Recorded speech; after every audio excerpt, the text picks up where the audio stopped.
State bank of India की PO interview में psychometric test introduce हो चुका है, जो कि हमने आपके साथ पहले भी शेयर किया था, और उसी में हमने एक साइकोमेट्रिक टेस्ट भी डाला था ताकि कैंडिडेट्स ऐसे टेस्ट को अटेम्प्ट करके देख सकें कि वेयर डू दे स्टैंड। आज हम आपको ये बता रहे हैं कि बहुत सारे कैंडिडेट्स ने उस टेस्ट को अटेम्प्ट किया है, परंतु वहाँ पे मार्किंग कैसे होती है और वेयर डू यू स्टैंड, हमारे एक्सपर्ट आपको बताएंगे कि हर एक फैक्टर में आप कहाँ कहाँ पे खड़े हैं, व्हाट इज योर रैंकिंग, उस चीज़ का आपको पता लग जाएगा, so that you are able to improvise upon it also.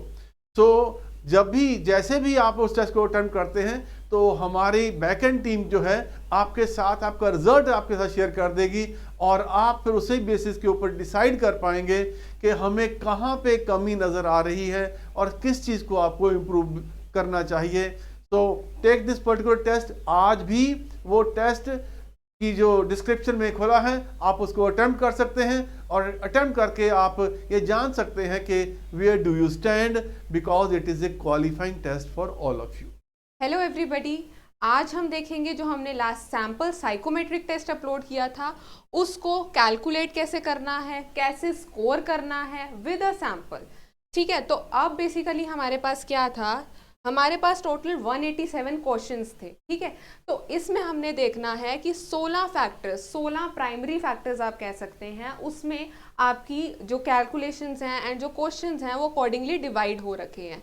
तो आप देख सकते हैं जैसे यहाँ पे फैक्टर ए है, बी है, सी है, ई है, एफ है, जी है, एच है, आई है, एल है, एम है, एन है, ओ है, फिर Q1 है, Q2 है, Q3 है एंड Q4 है।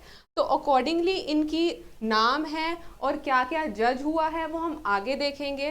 तो अकॉर्डिंगली जैसे फैक्टर ए में यहाँ से 3 से लेके 26, 27 एंड सो ऑन ऐसे ऐसे क्वेश्चंस थे। तो अकॉर्डिंगली हम नंबर देते हैं। जैसे अगर आपने ऑप्शन नंबर 1 चूज किया था तो you will be scored as 0। अगर आप ऑप्शन नंबर 2 स्कोर करते हैं तो आपको 1 मार्क्स मिलता है। अगर ऑप्शन नंबर 3 चूज करते हैं तो आपको 2 मार्क्स मिलता है। तो बेसिकली हमारा डेरिवेशन कैसे रहा है, a is equals to 0, b is equals to 1 and c is equals to 2। ठीक है, तो ये सारे के सारे 187 क्वेश्चंस में अप्लाई करता है, जो कि ज्ञानम ने डिकोड किया है। अब हम आगे बढ़ते हैं पर्सनालिटी फैक्टर ए पे, जो कि हमें बताता है cool reserved, impersonal, detached, formal, aloof. ठीक है, and warm, outgoing, kindly, easy going, participate and likes people. तो जैसे कि हम दिखाएंगे 1 से लेके 10 के स्केल पे आपने कहाँ स्कोर किया है। अगर तो आपका 1 से लेके 5 तक स्कोर आता है तो you are basically facing a very low grade on this factor, specifically कि आप कूल नहीं हैं, आप वार्म नहीं हैं।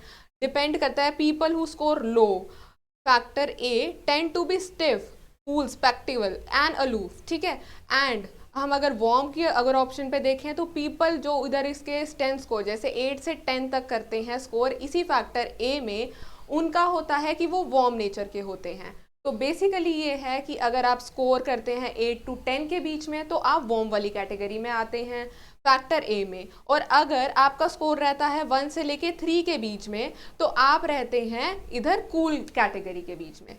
ऐसे ही हम आते हैं नेक्स्ट फैक्टर के ऊपर, जो कि रहेगा factor B, which is your factor number 2। उसमें आपके पास रहती है concrete thinking and abstract thinking. तो अगर आपका स्टेंस स्कोर कम आता है तो आपकी कंक्रीट थिंकिंग है, जो कि एज्यूम हुआ है यहाँ पे लेस इंटेलिजेंट। ठीक है, अब हम दूसरे फैक्टर पे आएंगे, इसके एब्स्ट्रैक्ट थिंकिंग जो है, तो यहाँ पे जो स्कोर करता है हाई, जो कि 8 से 10 के बीच में रहेगी, तो आपकी है you are more intelligent, you are more bright. ठीक है, अब हम आते हैं नेक्स्ट फैक्टर के ऊपर, जो कि रहता है फैक्टर सी, थर्ड ऑप्शन आपका। तो ये रहेगा आपका अफेक्टेड बाय फीलिंग्स। इसमें जो स्कोर लो करेगा वो काफ़ी अफेक्ट होता है, इमोशनली लेस स्टेबल रहता है और नॉय रहता है। ठीक है, अब हम आते हैं इसके दूसरे क्राइटेरिया पे, जो कि हाई स्कोर के लिए है, इमोशनली स्टेबल। तो ये लोग काफ़ी मैच्योर होते हैं, काम रहते हैं एंड इनको डील करना आता है इमोशनली हर सिचुएशन में। ठीक है, अब हम आगे बढ़ते हैं फैक्टर ई पे। तो ये रहता है सबमिसिव एंड डोमिनेंट। ठीक है, अगर फैक्टर ई में लो स्कोर हुआ है तो सबमिसिव रहता है। They are often dependent, facing, anxious, obsessional, ठीक है। तो ये रहते हैं इनके ट्रेट्स। एंड डोमिनेंट अगर आप रहते हैं तो इंडिविजुअल्स जो हाई स्कोर करते हैं वो डोमिनेंट रहते हैं। They tend to assure a law into themself, hostile, ठीक है, ऐसे रहते हैं ये लोग। नेक्स्ट हम बढ़ते हैं फैक्टर एफ पे, ठीक है। फैक्टर एफ क्या रहता है? सोबर एंड एंथुजियास्टिक, ठीक है। अगर आप रिस्ट्रेन्ड हैं, रिस्ट्रिक्ट हैं, इंट्रोस्पेक्टिव हैं तो आप सोबर साइड रहते हैं। एंथुजियास्टिक रहते हैं कि आपको हर चीज के लिए एक उत्साह है अपने अंदर, तो आप इस फैक्टर के अंदर एंथुजियास्टिक में स्टैंड करेंगे। ये है हाई स्कोर्स के लिए एंड ये है लो स्कोर्स के लिए। नेक्स्ट हम बढ़ते हैं फैक्टर जी पे, ठीक है। फैक्टर जी क्या है? एक्सपीडिएंट एंड कॉन्शियस, ठीक है। अब फैक्टर जी जो लो स्कोर करते हैं वो ये हैं कि जो रूल्स होते हैं उसका वो डिसरिगार्ड करते हैं। मतलब ये है कि वो रूल्स को नहीं मानते हैं, वो अपने ही रूल्स बनाते हैं। दूसरा है सेल्फ इंडल्जेंट, कि अपने सेल्फ में ही इंडल्ज रहते हैं रिगार्डलेस ऑफ अदर्स पर्सपेक्टिव, ठीक है।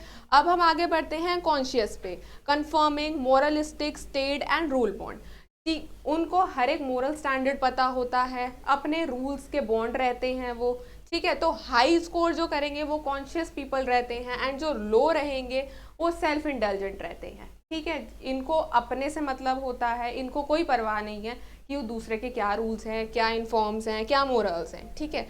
अब हम बढ़ते हैं फैक्टर एच पे, जो कि रहेगा शाय एंड बोल्ड। अब जो लो स्कोर करेंगे फैक्टर एच में स्पेसिफिकली, तो वो रहेंगे शाय कैटेगरी में जो लो स्कोर कर रहे हैं, ठीक है। अब वो रहेंगे शाय, विड्रॉ करेंगे किसी भी सिचुएशन में, किसी में भी चीज में आगे आने से वो शाय फील करेंगे, ठीक है। अब जो फैक्टर एच में हाई स्कोर करेंगे वो रहेंगे बोल्ड, ठीक है। तो बोल्ड कैसे रहेंगे? वो सोशेबल रहेंगे, वो हर चीज को एक्सेप्ट करेंगे एंड ट्राई करेंगे कि हाँ इस चीज में मैं ये चीज अपना योगदान क्या दे सकता हूँ, ठीक है। तो आगे बढ़ते हैं हम फैक्टर आई पे। फैक्टर आई क्या रहेगा? Tough minded and tender minded.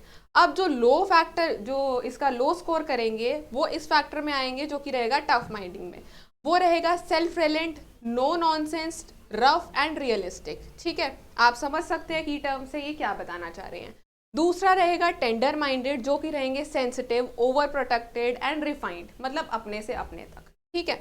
अब आगे बढ़ेंगे हम फैक्टर एल पे, जो कि है ट्रस्टिंग एंड सस्पिशियस, ठीक है। अब जो लो स्कोर करेंगे फैक्टर एल पे वो रहेंगे जेलस टेंडेंसीज वाले, ठीक है। जैसे वो फील करेंगे चीयरफुल, ठीक है, अनकॉम्पिटिटिव फील करेंगे and concerned about others, a good team work, ठीक है। अब सस्पिशियस में क्या आ जाएगा? Hard to fool, distrustful and sceptical. इनको बेवकूफ़ बनाना इन लोगों को बहुत मुश्किल रहता है।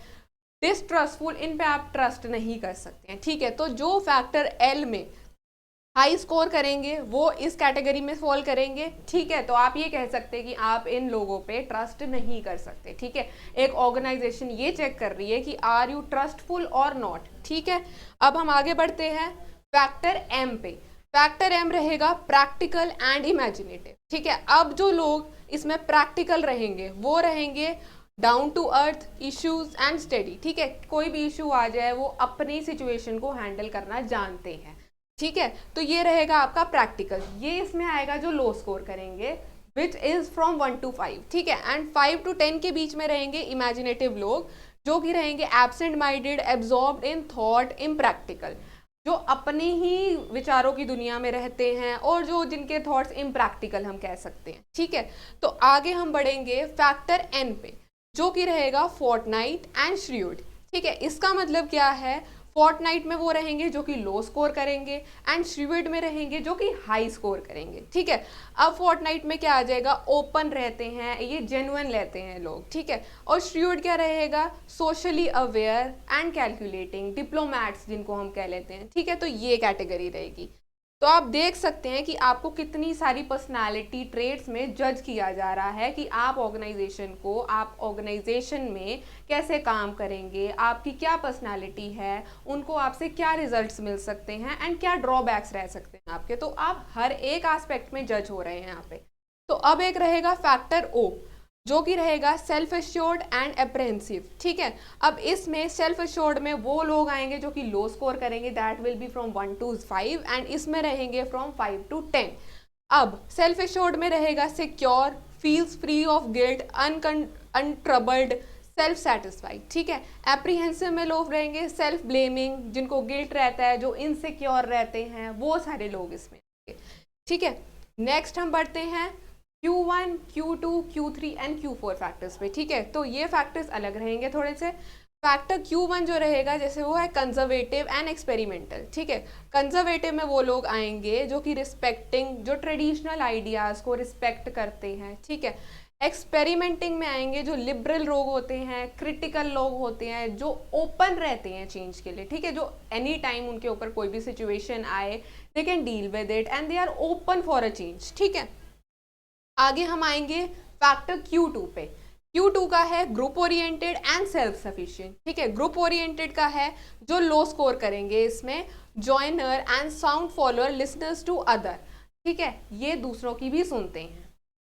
सेल्फ सफिशिएंट पे हम आएंगे रिसोर्सफुलनेस, प्रेफर्स ओन डिसीजंस। जैसे हम यहाँ देख सकते हैं ये एक ग्रुप के साथ चलने वाले लोग हैं। इन लोगों को जो हाई स्कोर करते हैं इस फैक्टर में, ये रहेगा कि मेरे को अपने डिसीजंस मनवाने हैं, I am not obeying others decision, मेरे को ये है कि मेरा पॉइंट यहाँ पे वैलिड होना चाहिए। आगे बढ़ेंगे हम Q3 फैक्टर पे। ये लोग क्या होते हैं, अनडिसिप्लिन्ड सेल्फ कन्फ्लिक्ट या फिर फॉलोइंग सेल्फ इमेज में, ठीक है। अनडिसिप्लिन्ड लोग में वो आएंगे जो कि इस फैक्टर में लो स्कोर करेंगे, that will be from 1 to 8 और 1 to 5, ठीक है, ये रहेगा। अब ये है will not be bothered with will control and have little regard for social demands, ठीक है। फॉलोइंग सेल्फ इमेज में क्या रहेगा, सोशल रहेंगे, they are conclusive people, right. अब हम आगे बढ़ेंगे लास्ट फैक्टर जो कि रहेगा आपका 16th factor which is Q4। Q4 में रिलैक्स्ड एंड टेंस पीपल रहेंगे, आप टर्म से ही समझ सकते हैं, ठीक है। ये जो लो पीपल इसमें फॉल करेंगे वो अपनी रिलैक्स स्टेट में रहेंगे, ठीक है। अब जो टेंस पीपल रहेंगे वो फ्रस्ट्रेटेड रहते हैं, ओवर थिंकिंग जिसे हम कहेंगे, ठीक है, तो वो ये वाले लोग रहेंगे। डन। तो आगे हमारा यही सारा था जो हमने डिकोड किया है एंड जो आपके वेरियस पर्सनालिटी फैक्टर्स हैं जो आप जज हो सकते हैं जिनके बेस पे, ठीक है, एक साइकोमेट्रिक टेस्ट में। तो thank you for joining us and best of luck.